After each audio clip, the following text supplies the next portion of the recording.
ఖచ్చితంగా ఆయన ఎక్కడున్నా కూడా యూట్యూబ్‌లో ఆటిల్లో మమ్మల్ని అందరినీ నెక్స్ట్ జనరేషన్ కూడా మీ కాంబినేషన్ ఎంటర్‌టైన్ చేస్తూనే ఉంటుంది. సో, ఆయన మిస్ అయిన ఫీలింగ్ కొంతున్నా కూడా ఎందుకు మిస్ అవుతాం రెగ్యులర్‌గా టీవీలో చూస్తున్నాం గదా! యూట్యూబ్‌లో చూస్తాం గదా! అనే ఫీలింగ్ కూడా ఒక పక్కన మా అందరికీ ఉంది. సో, ఫైనల్‌గా 'కోటా' గారిని తలుచుకుంటూ ఆయన వ్యక్తిత్వం గురించి గానీ, ఆయన గురించి గానీ ఒక 2, 3 మాటల్లో చెప్పాలంటే మీరేం చెప్తారు సార్? మంచివాడు, నాకు బ్రహ్మాండమైన యాక్టర్.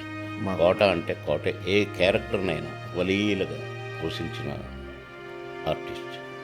ఏ క్యారెక్టర్ అయినా ఆ క్యారెక్టర్‌లో దూరి, ఇమిడి నటించిన ఆర్టిస్ట్.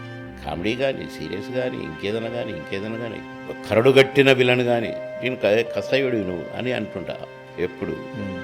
అంటే ఆయన ఆయన వేసిన వేషాలను బట్టి, కసాయుడివి నువ్వు అని అంటే, వాళ్ళు 21 ఎప్పుడో చేసిన ఇది అట్ట అలా ఉండేది నాది.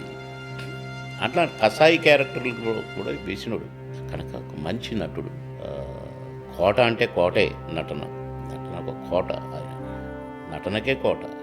అలాంటి అన్నయ్య వెళ్ళిపోవటం నాకు అంటే ఎక్కువగా ఫ్రెండ్షిప్ చేసిన కాబట్టి, ఎక్కువగా కలిసి ఉన్నా కాబట్టి, ఎక్కువ సినిమాలు ఇన్ని సంవత్సరాలు కలిసి పనిచేసినాం కాబట్టి కొంచెం లోటుగా, ఇబ్బందిగా అనిపిస్తుంది. కానీ ఇప్పుడు అనుకోని ప్రయోజనం లేదు కదా, ఎవరిని అనటానికి కూడా అవకాశం లేదు. దేవుడు కదా తీసుకుపోయింది.